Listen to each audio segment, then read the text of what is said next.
Diciembre, día séptimo del año 2019 de la encarnación de nuestro Señor Jesucristo, sin novedad en la posición.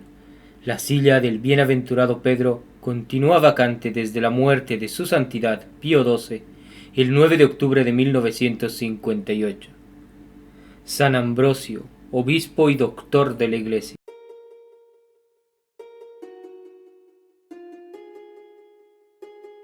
San Ambrosio, uno de los más célebres doctores de la Iglesia, era hijo de Ambrosio, prefecto del pretorio de las Galias, dignidad que daba entonces en el imperio el mayor honor y la primera autoridad después del emperador.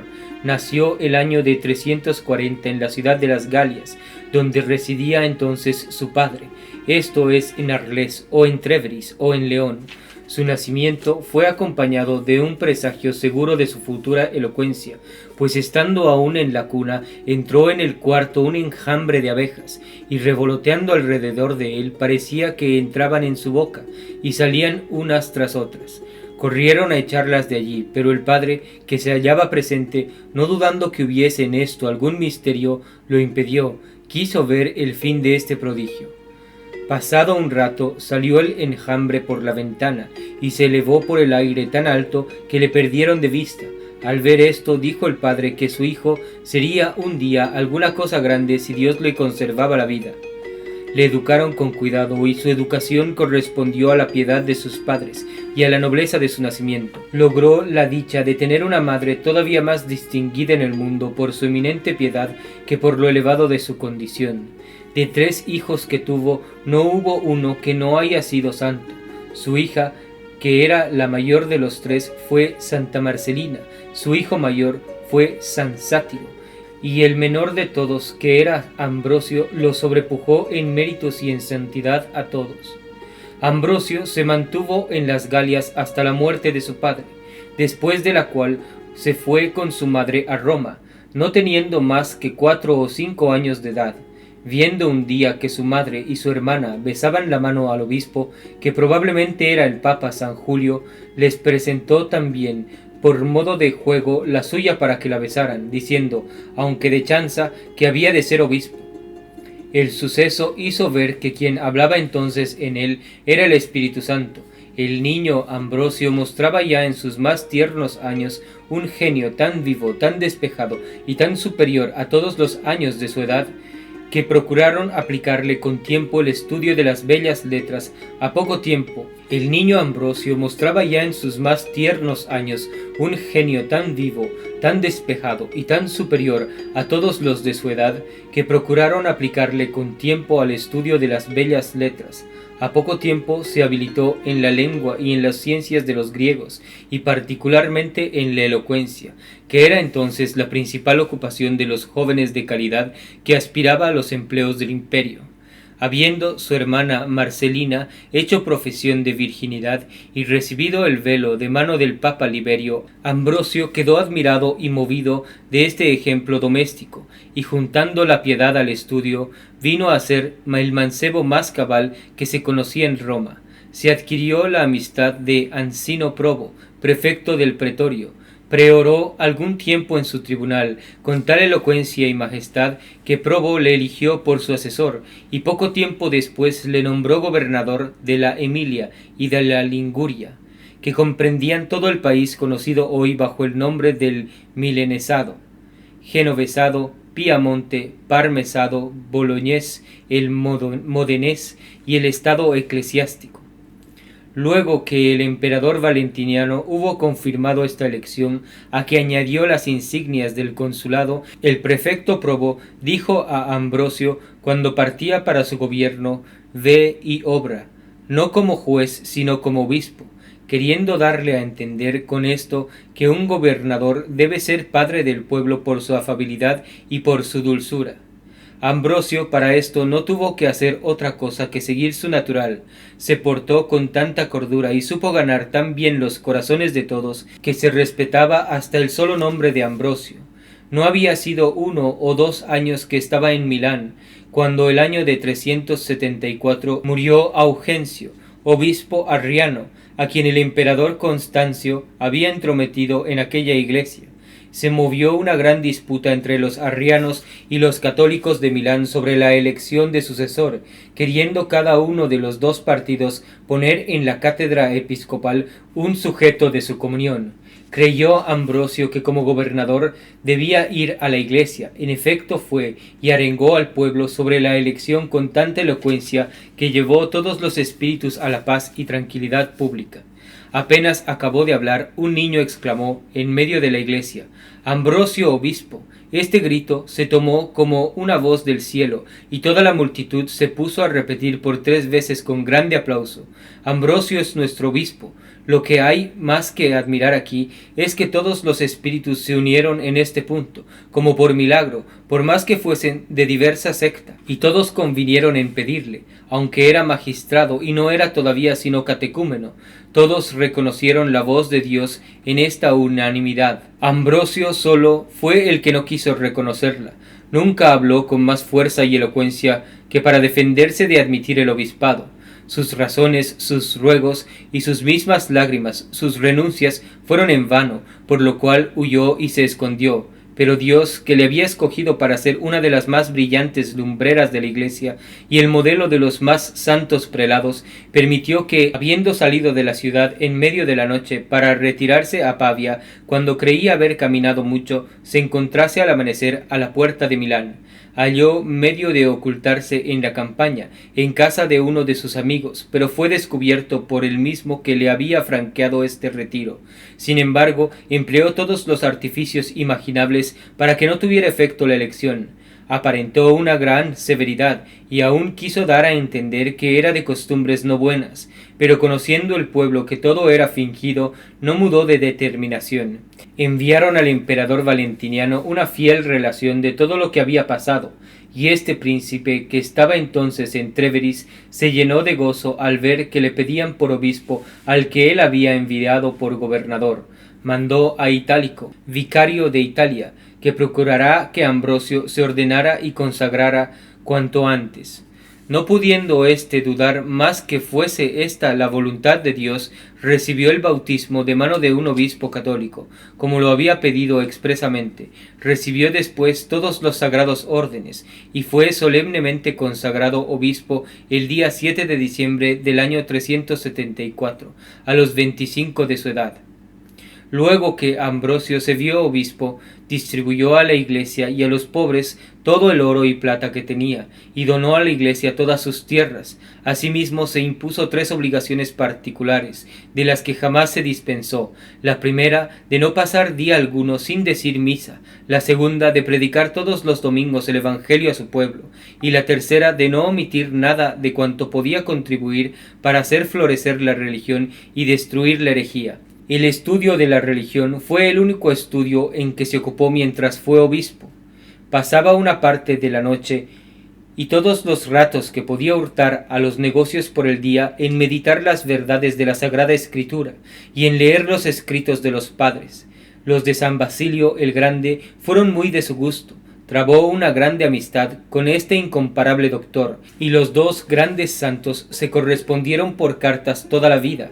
Estudiaba mucho, pero todavía oraba más, y aunque su espíritu era muy eminente y muy continua su aplicación, la posteridad ha estado siempre persuadida de que su ciencia era infusa, y por este motivo le pintan con el símbolo del Espíritu Santo en una paloma que le habla al oído. En medio de un trabajo tan grande, mortificaba su cuerpo con un ayuno continuo y con una abstinencia prodigiosa. No cenaba sino el domingo y las grandes festividades. Los otros días no tomaba por la noche sino una refección muy moderada, dormía muy poco y en sus vigilias no interrumpía sus ordinarios trabajos. Tenía un amor tan ardiente y tan tierno a Jesucristo sacramentado que no ofrecía jamás el divino sacrificio sin derramar muchas lágrimas. Sus escritos muestran bastante su ternura y su confianza en la Madre de Dios. Por eso la Iglesia ha mirado siempre a este gran doctor como uno de los más celosos devotos de la Virgen Santísima. San Ambrosio no estuvo mucho tiempo sin hacer conocer lo que la Iglesia debía esperar de su celo y de su generosidad. queriendo los ministros del emperador emprender algunas cosas contra los derechos y los cánones de la Iglesia, se opuso con vigor, se quejó animosamente a Valentiniano e impidió que se hiciera cosa alguna contra el buen orden. Habiendo muerto este príncipe el año 375, dejó el imperio a sus dos hijos, Graciano, de edad de 17 años, y Valentiniano el joven, que no tenía sino 4. San Ambrosio miró a estos jóvenes emperadores con una ternura de padre, y ellos, por su parte, honraron así el uno como el otro, como si fueran sus hijos. En este tiempo, los arrianos, acostumbrados a dominar en la iglesia de Milán bajo de Augencio, su predecesor, no omitían diligencia alguna para frustrar los deseos y providencias del santo obispo, pero San Ambrosio, sostenido con la autoridad del emperador Graciano, vino a hacer su azote. Los precisó a convertirse o a vivir en paz y callar, como en los sermones que predicaba tan frecuentemente a su pueblo sobre los medios de salvarse, cada uno en su estado, se aplicaba particularmente a exaltar la excelencia de la virginidad y hacer conocer la dicha de las vírgenes. Sus predicaciones produjeron muchos pasmosos efectos. Se vieron venir a Milán no sólo de las ciudades de Italia, sino también de la Mauritania, varias doncellas a consagrar a Dios su virginidad bajo su dirección y tomar el sagrado velo de mano del santo obispo. Los frutos de sus sermones llegaron tan lejos y sus predicaciones eran tan eficaces que las madres encerraban a sus hijas para que no asistieran a sus instrucciones, lo que le hizo decir con gracia que, pues las exhortaciones que hacía en Milán producían efectos tan prodigiosos en las provincias remotas, mientras que su pueblo era insensible a ellas. Estaba en ánimo de ir a predicar en las provincias distintas, a fin de mover a los de Milán. El buen efecto que producían sus sermones le obligó a recogerlos y hacer de ellos un cuerpo que dividió en 3 libros, intitulados de las vírgenes. No había sino 3 años que era obispo cuando hizo esta colección, y pocos días después compuso el libro de las viudas, que fue bien pronto seguido de un segundo tratado de la virginidad, contra los que pretendían imputarle a delito el que tantas gentes renunciasen al matrimonio. Habiéndose declarado Valente, emperador de Oriente, protector de la herejía arriana, atrajo el enojo de Dios sobre sí y sobre todos sus estados. Los godos vinieron a arrojarse sobre él con un ejército formidable. Yendo en su socorro el emperador Graciano, su sobrino, quiso tener San Ambrosio un preservativo contra los errores de los orientales, lo que obligó al santo a componer su excelente tratado de la fe, que fue citado después con tantos elogios en el Concilio General de Efeso. Habiendo muerto en Milán su hermano San Sátiro en el año de 389, San Ambrosio predicó su oración fúnebre el día de su entierro y distribuyó a los pobres los bienes que había dejado. 2 años después hizo convocar un concilio en Aquileia, donde confundió e hizo condenar a Secundiano y Paladio, presbíteros arrianos, y logró del emperador un edicto en que se prohibía a los herejes tener asambleas en adelante. Habiendo vacado el obispado de Sirmio en la metrópoli de Panonia, fue allá nuestro santo para impedir el que ocupase aquella silla algún obispo arriano, por el favor que lograba esta secta en la emperatriz Justina. Estando sentado en la silla episcopal, tuvo el descaro una joven arriana de subir al presbiterio y coger a San Ambrosio de los hábitos para hacerle bajar. El santo se contentó con decirle de un modo grave que, aunque él fuese indigno del sacerdocio, no convenía ni a su sexo ni a su profesión poner la mano sobre un sacerdote, cualquiera que fuese, y que debía temer los juicios de Dios. Pocas horas después murió de repente esta desventurada doncella, y San Ambrosio quiso asistir la misa siguiente a sus funerales. Estando nuestro santo de vuelta para Milán, fue a pedir perdón por un reo al emperador Graciano. El mayordomo mayor, llamado Macedonio, hombre duro, le hizo cerrar la puerta de palacio. Al volverse el santo hacia su casa, dijo sin alterarse: «Algún día vendrás a la iglesia y no entrarás en ella». Esta predicción se cumplió después de la muerte del emperador, cuando, queriendo Macedonio refugiarse en la iglesia, no pudo dar con la puerta, tan aturdido y ciego que le había puesto el miedo. Habiendo ido a Roma San Ambrosio para asistir al concilio que había juntado el Papa San Dámaso, fue recibido y escuchado de todos como un oráculo. Una mujer que estaba paralítica en una cama, sabiendo que el santo estaba allí, se hizo llevar y habiendo tocado su ropa, quedó sana en el mismo instante. Después que volvió de Roma, compuso su tratado del misterio de la Encarnación. A la salida de un sermón que había predicado sobre este misterio, dos oficiales arrianos le propusieron una cuestión, ofreciéndole venir la mañana siguiente a la misma hora a oír la solución. El santo se fue al paraje donde le habían propuesto la cuestión, pero los oficiales, burlándose de la palabra que le habían dado, se metieron en su coche para irse a divertir. El santo, después de haberlos esperado inútilmente, explicó la cuestión y al bajar del púlpito supo que, habiéndose volcado el coche, habían caído los dos oficiales en un precipicio, donde perecieron miserablemente. El año 383, habiendo sido asesinado en León el emperador Graciano por perfidia de algunos de los suyos que le abandonaron por seguir la rebelión del tirano Máximo, se recurrió a San Ambrosio como el único dique que podía oponerse a este terrible enemigo. Aceptó el santo esta arriesgada comisión, se fue a Trébris, habló al tirano y le hicieron tanta impresión sus razones que dejó la resolución que había tomado de pasar a Italia. Luego que llegó a Milán de vuelta de esta expedición, supo que Símaco, prefecto de Roma y pagano obstinado, queriendo aprovecharse de la flaqueza del gobierno del joven Valentiniano y de su madre Justina, había dirigido una representación al emperador, en que le pedía el restablecimiento del altar de la Victoria, de los sacerdotes paganos, de los sacrificios y de las vestales. San Ambrosio compuso una respuesta a esta representación tan cabal, tan enérgica y tan concluyente que el emperador quedó convencido de la inquietud de la petición, negó a los paganos todo lo que le pedían, y se puede decir que después de Dios fue la iglesia deudora a San Ambrosio de esta última victoria que alcanzó sobre el paganismo. La emperatriz Justina, ingrata a los grandes servicios que nuestro santo había hecho al Estado, y ciega más que nunca por su arrianismo, viendo que se acercaba la fiesta de Pascua, pidió al santo una iglesia en Milán, donde pudiesen juntarse los arrianos que la servían y acompañaban. El santo se la negó intrépidamente.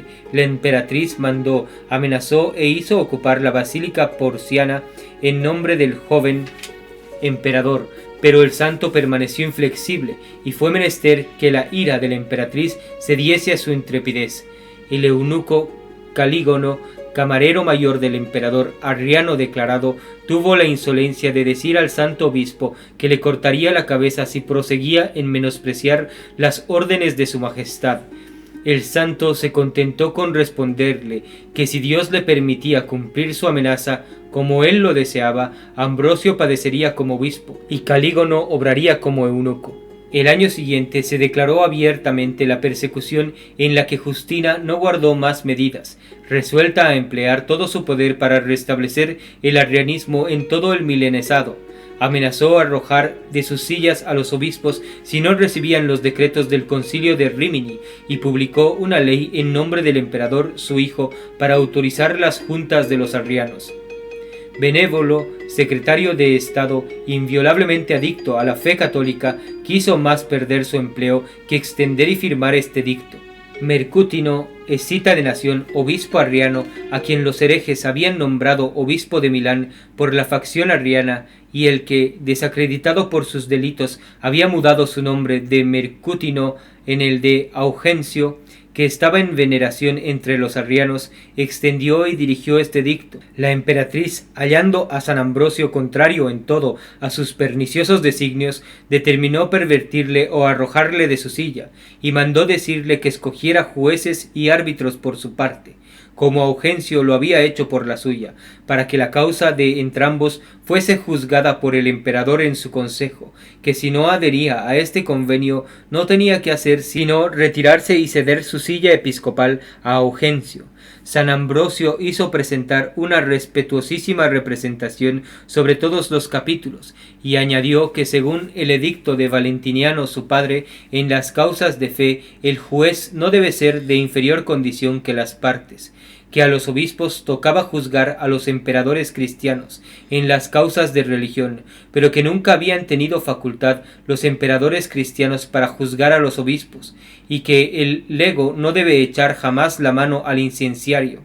Después de haber enviado esta humilde representación al emperador, se retiró el santo a la iglesia, donde fue seguido de un sinnúmero de gentes prontas a morir antes que permitir que se llevasen su pastor.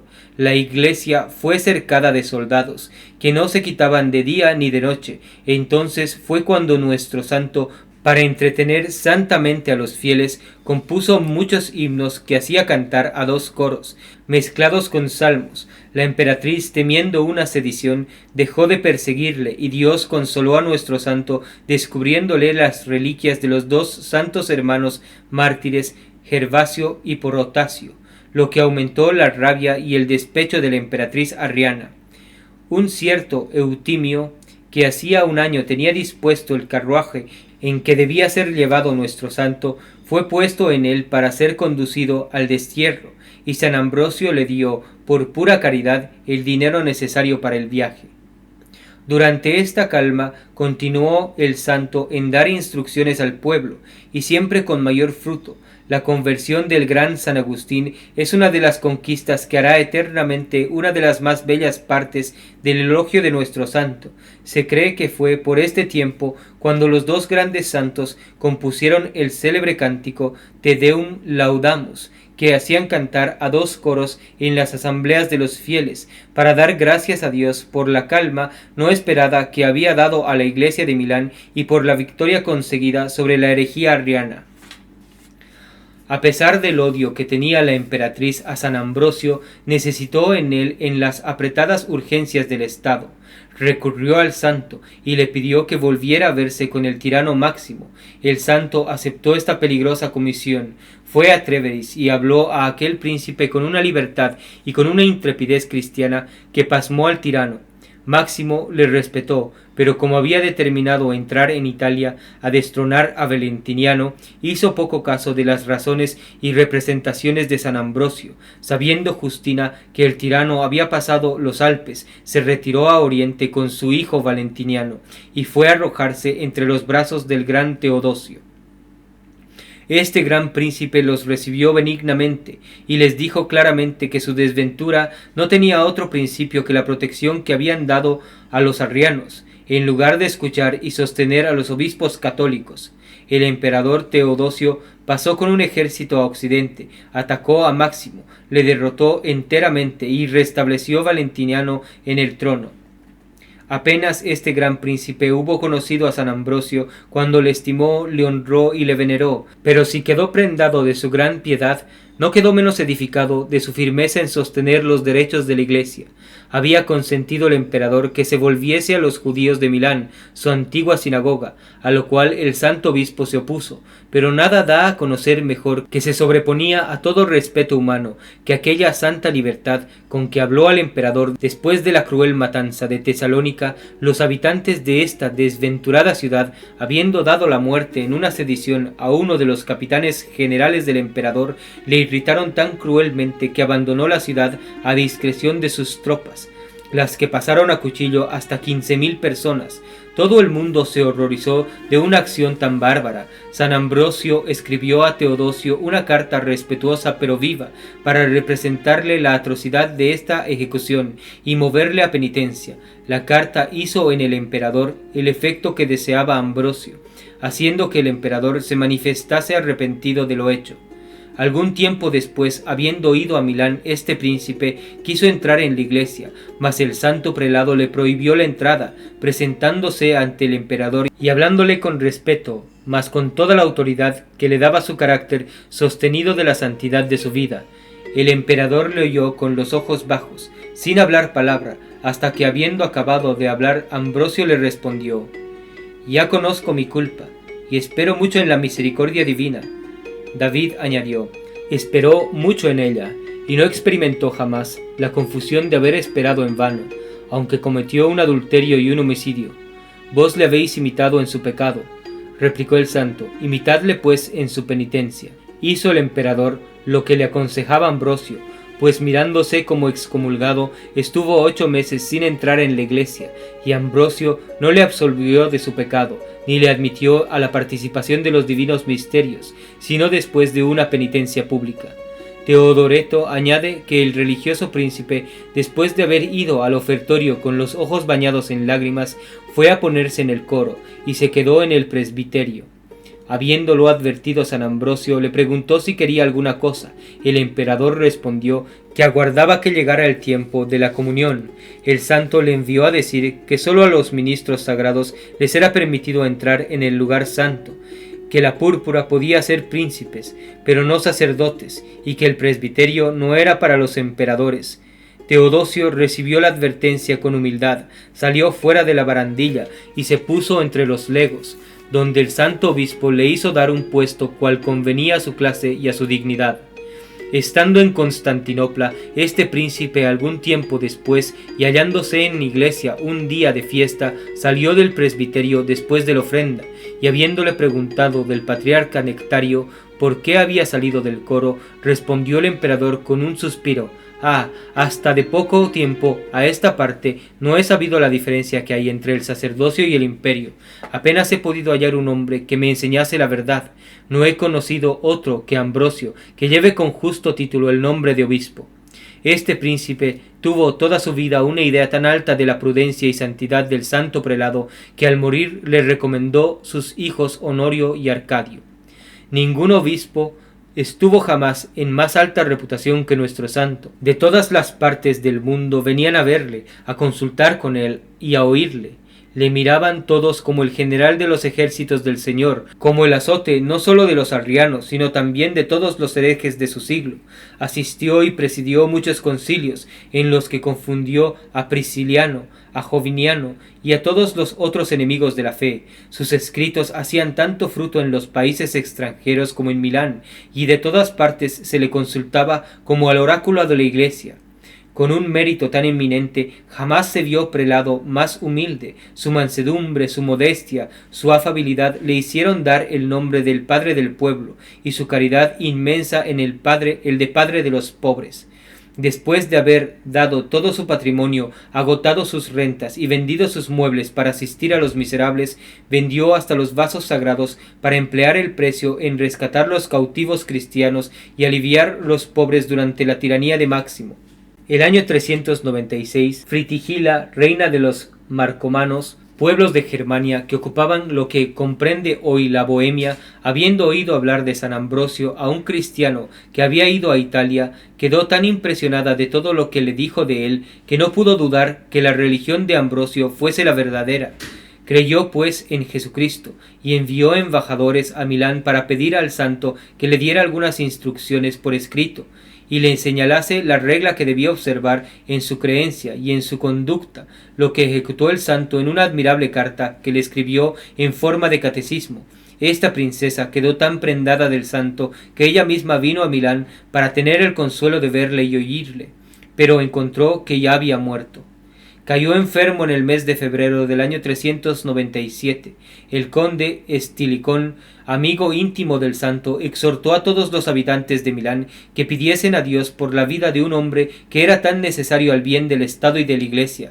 Estando los principales de la ciudad llorando alrededor de su cama, les dijo el santo: «No he vivido entre vosotros de modo que deba tener vergüenza de vivir todavía. Tampoco temo morir, porque tengo que tratar con un Señor infinitamente bueno». Poco antes de morir se le apareció Jesucristo, quien le llenó de un dulce consuelo y le convidó a la gloria celestial. Finalmente, el sábado santo, que cayó el 4 de abril del año 397, aquella grande alma fue a recibir en el cielo el premio debido a su eminente virtud, a sus trabajos y a sus méritos. San Honorato, obispo de Vercel, que se halló a su muerte, le administró el viático pocas horas antes de expirar.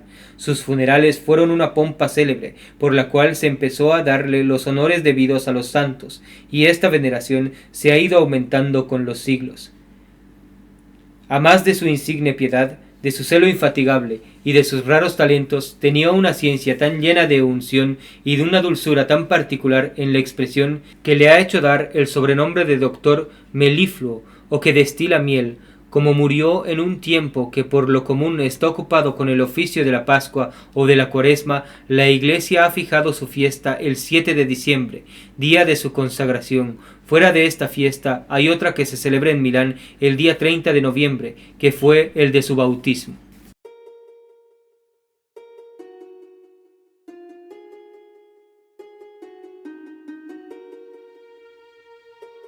Martirologio romano. En Milán, la consagración de San Ambrosio, obispo y doctor, cuya santidad y doctrina han honrado a toda la Iglesia. En Alejandría, la fiesta de San Agatón, soldado, que en la persecución de Decio, por apartar a empellones a algunas personas que querían insultar a los cuerpos de los mártires, oyó levantarse contra él la gritería del populacho. Presentáronle al juez, y como perseverara en confesar a Jesucristo, fue en premio de su piedad condenado a que le cortasen la cabeza. En Antioquía, San Policarpo y San Teodoro mártires. En Turuba de África, San Serfo mártir, que en la persecución de los vándalos bajo el rey Arriano Unérico fue apaleado durante mucho tiempo, luego suspendido en el aire repetidas veces con carruchas y abandonado al peso de su cuerpo, que le hacía caer de repente sobre unas piedras, y acabando de martirizarle, sajándole con pedrades, alcanzó la corona del martirio. En Tiena, en la Campania, San Urbano, obispo y confesor. En Saintes, en Francia, San Martín abad, en cuyo sepulcro se obran muchos milagros. En el país de Meaux, Santa Fara, virgen. En Chartres, San Añán, obispo. En Velletri, San Girardo, natural de Francia, obispo y protector de aquella ciudad. En Bayeux, San Gerbodo, obispo, cuyo cuerpo es venerado en Senlis. Este mismo día el natalicio de San Epafrodita, mencionado por San Pablo en su epístola a los Efesios. En San Pelino, en el Abruzzo, los santos mártires Sebasté y Gorgenio. Cerca del Espoleto, San Sabino, obispo de Asís. En Toscana, San Potente, venerado como mártir en Toscanela. Este mismo día, San Neófito, ahogado en odio de Jesucristo. La misa es en honor del santo y la oración la que sigue. Oh Dios, que disteis a vuestro pueblo por ministro de la salvación eterna al bienaventurado Ambrosio, os rogamos nos concedáis que ya que le tuvimos en tierra por doctor y director de nuestra vida, merezcamos tenerle por intercesor en los cielos, por nuestro Señor Jesucristo, tu Hijo, que vive y reina contigo en la unidad del Espíritu Santo Dios, por los siglos de los siglos. Amén. La epístola es de la segunda del apóstol San Pablo a Timoteo, capítulo 4. Carísimo, te conjuro delante de Dios y de Jesucristo, que ha de juzgar a los vivos y a los muertos por su venida y en su reino, que prediques la palabra, que instes a tiempo y fuera de tiempo, que reprendas, supliques, amenaces con toda paciencia y enseñanza, porque vendrá tiempo en que no sufrirán la sana doctrina, antes bien juntarán muchos maestros conformes a sus deseos, que les halaguen el oído, y no querrán oír la verdad, y se convertirán a las fábulas. Pero tú, vela, trabaja en todo, haz obras de evangelista, cumple con tu ministerio, sé templado, porque yo ya voy a ser sacrificado, y se acerca el tiempo de mi muerte. He peleado bien, he consumado mi carrera, y he guardado la fe. Por lo demás, tengo reservada la corona de justicia que me dará el Señor en aquel día, el justo juez, y no solo a mí, sino también a todos los que aman su venida.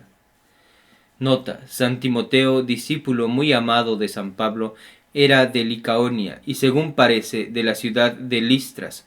Orígenes creyó que era pariente de este apóstol, a lo menos fue el compañero inseparable de sus viajes y de sus trabajos, como le escribe San Pablo a los romanos, quien le impuso las manos y le consagró obispo. Reflexiones. Vendrá un tiempo en que los hombres no sufrirán la sana doctrina, sino que, dejándose ir al antojo de sus deseos, apartarán los oídos para no escuchar la verdad, y se echarán al lado de las fábulas. Una persona se extravía siempre demasiado cuando se deja llevar de sus deseos. No hay un deseo que no corra y se derrame como un torrente. No hay uno que no sea impetuoso. No hay uno que no sea capaz de excitar un funesto incendio. Nuestros deseos son nuestras pasiones. ¿Hubo jamás un conducto más malo? No hay una pasión que no sea ciega, impetuosa, insaciable y capaz de corromper las mejores cualidades del espíritu y del corazón. Sea un hombre del más bello natural, del espíritu más bien acondicionado, tenga las más bellas disposiciones para la virtud, sea el hombre más generoso del mundo, desde el punto que este hombre se abandona a una pasión y se hace su esclavo, todas estas brillanteces calidades desaparecen. Estas mejores disposiciones para la virtud se accedan y corrompen. El natural se altera, el corazón se muda. Se dirá que la pasión no le ha hecho volver al juicio.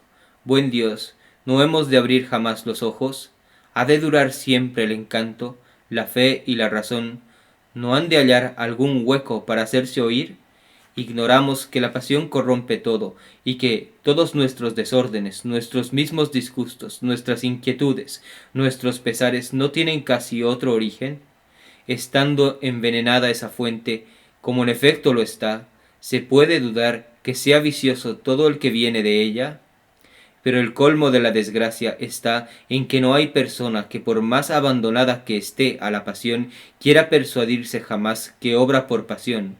Todas las pasiones tienen esto de común, que apenas han nacido cuando ciegan.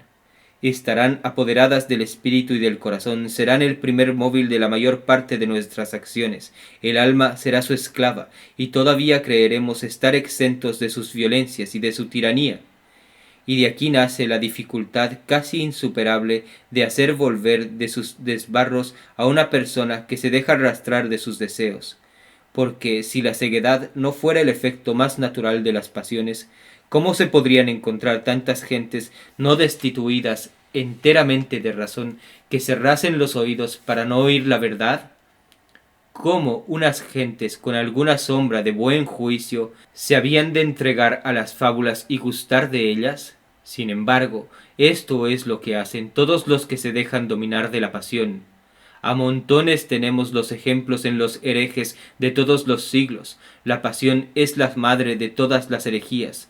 No hay uno que al caer en el error no haya caído en 1000 fábulas. Es esto porque entre esos hijos rebeldes contra la Iglesia, su madre, no ha habido jamás gentes de entendimiento ni de buen juicio que hayan podido descubrir estas extravagancias. Entre todos los partidarios del error ha habido grandes ingenios, pero la pasión los cegaba. Arrianos, maniqueos, nestorianos, eutiquianos, pelagianos, luteranos, calvinistas y, por decirlo de una vez, todos los herejes han vuelto a otra parte los ojos para no ver la verdad, se han tapado los oídos para no oírla y se han vuelto al lado de las fábulas. No hay una herejía que no contenga 1000 extravagancias, que repugnan a todo hombre de buen juicio, y que no esté encaprichado ni dominado de la pasión. ¿Cuántas veces se ha visto abrazar un hombre los errores que había combatido él mismo? Enrique VIII mereció el glorioso título de defensor de la Iglesia, mas este defensor de la fe, arrebatado de una violenta pasión, vino a ser su más cruel enemigo. Buen Dios, cuánto es de temer una pasión dominante, y qué guerra no debemos hacer a todas las pasiones. El Evangelio es del capítulo 5 de San Mateo. En aquel tiempo dijo Jesús a sus discípulos: Vosotros sois la sal de la tierra, y si la sal se deshace, ¿con qué se salará? Para nada tiene ya virtud, sino para ser arrojada fuera y pisada de los hombres. Vosotros sois la luz del mundo. No puede ocultarse una ciudad situada sobre un monte, ni encienden una vela y la ponen debajo del celemín, sino sobre el candelero, para que alumbre a todos los que están en casa. Resplandezca pues así vuestra luz delante de los hombres, para que vean vuestras buenas obras, y glorifiquen a vuestro Padre, que está en los cielos. No juzguéis que he venido a violar la ley, o a los profetas. No vine a violarla, sino a cumplirla, porque os digo de verdad, que hasta que pase el cielo y la tierra, ni una jota ni una tilde faltarán de la ley, sin que se cumpla todo. Cualquiera pues que quebrantare alguno de estos pequeños mandamientos y enseñare así a los hombres, será reputado el menor en el reino de los cielos, mas el que los cumpliere y enseñare, será llamado grande en el reino de los cielos. Meditación sobre la preparación para la fiesta de la Inmaculada Concepción de la Virgen María. Punto primero. considera que las mayores festividades han sido establecidas por la Iglesia para procurar los más grandes favores del cielo a todos sus hijos. Pero estas gracias abundantes piden las disposiciones necesarias en los fieles, sin lo cual estas fuentes de bendiciones se secan respecto de aquellos a quienes faltan las necesarias disposiciones. La cena de aquel gran Señor de que habla el Evangelio estaba dispuesta para muchas gentes, que fueron privadas de ella por no haber querido negarse a sus placeres, a sus intereses particulares, a 1000 cuidados inútiles, a 1000 embarazos, del todo mundanos. Entre los mismos que asistieron al convite, fue severamente castigado aquel que se halló sin las disposiciones con que debía asistir. Todas las fiestas que celebra la Iglesia son una especie de banquete, por decirlo así, a que Dios nos convida, y no se encuentran personas que se dispensan de asistir a él por razones tan poco cristianas, tan frívolas como las de los convidados al banquete. Un día de campo, negocios de interés, porque en fin, ¿quién no sabe que todo esto se guarda para los días de fiesta? Compré 5 yugadas de bueyes, negocios domésticos. Me he casado y por eso no puedo asistir. ¿Cómo se santifican los días de fiesta el día de hoy? Por ventura son días de negocios, de indevoción, de diversiones, de pasatiempos. ¿Con qué disposiciones se celebran?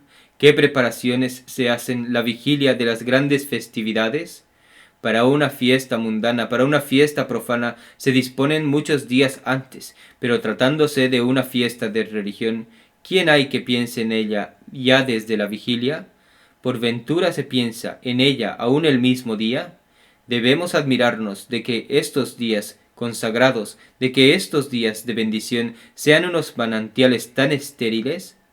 La Iglesia en estos santos días no franquea sus tesoros, y los santos cuya memoria se celebra, cuyas virtudes se ensalzan, cuya intercesión, cuyo poder se implora, empleando todo el favor que gozan con Dios para derramar sobre nosotros todos los tesoros de su misericordia. ¿Qué gracias no reciben entonces los que asisten al banquete con el vestido de boda, los que encuentran con santas disposiciones, los que se han preparado desde la vigilia para la solemnidad? ¿Cuánto nos daña, Dios mío, nuestra insolencia, nuestra poca vigilancia y nuestra poca devoción? Punto segundo. Considera que hay pocas fiestas entre año que no nos deban interesar más y que no nos puedan ser más útiles que la de mañana. Como la Virgen Santísima mira la gracia, el privilegio, la insigne prerrogativa de su Inmaculada Concepción como el más insigne favor que ha recibido de Dios, no puede dejar de mirar con el mayor agrado la fiesta solemne que la Iglesia le celebra. Discurre, pues, con qué complacencia, con qué benevolencia, con qué gusto mirará a los que procuran celebrar esta fiesta con devoción, con fervor y con solemnidad. Qué gozo se celebra el día del nacimiento de una monarca, qué magnificencia en los vestidos, qué alabanzas en los cumplimientos, pero qué benevolencia, qué liberalidad en el monarca. La fiesta de la Inmaculada Concepción de la Santísima Virgen la honra más, le es más agradable que la de su Santa Natividad. Con qué alegría, pues, verá las acciones de gracias que sus hijos dan al Señor por un privilegio tan singular.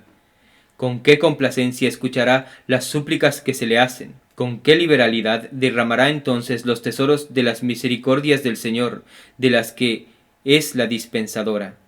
Considera cuánto importa celebrar esta gran fiesta con devoción, con fervor, con magnificencia. Pero considera igualmente cuán importante es el prepararse para ella.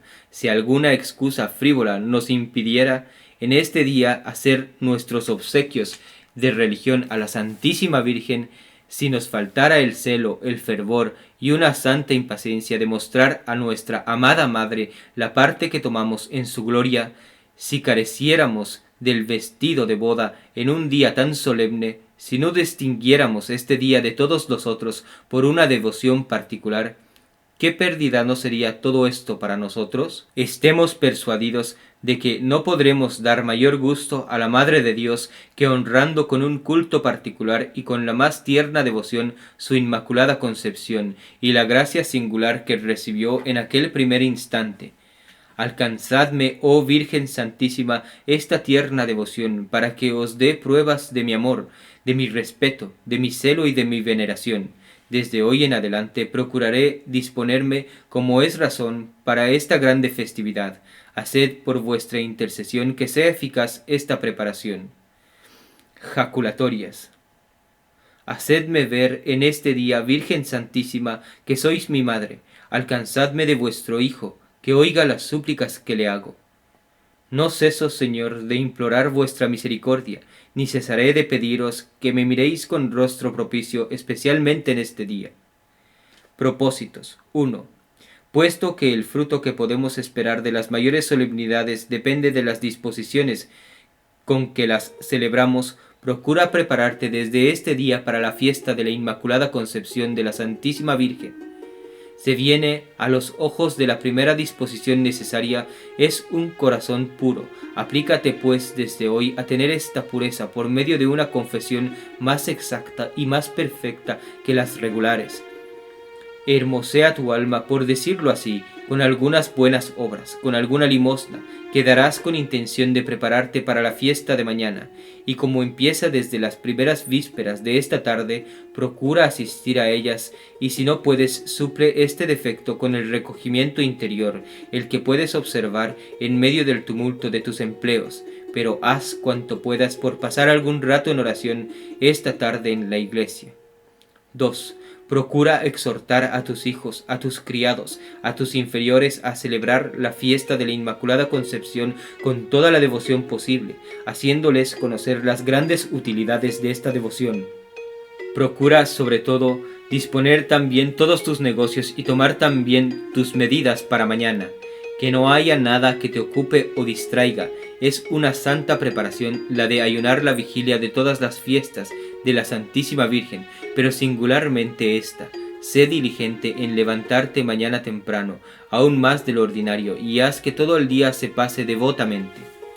Que el testimonio de esta santa vida sirva de alimento para todo cristiano, que haciendo uso de razón considere que el celo con que se debe defender la verdadera fe católica no es negociable, que debe ser capaz de llevarnos a la misma muerte y lograr la corona del martirio de ser necesario, antes de abrazar cualquier doctrina humana, materialista, naturalista o racionalista, que conducen indefectiblemente al indiferentismo religioso y al falso ecumenismo, banderas y estandartes de la falsa iglesia de los últimos tiempos con sede en el Vaticano. Viva María Santísima, viva Cristo Rey.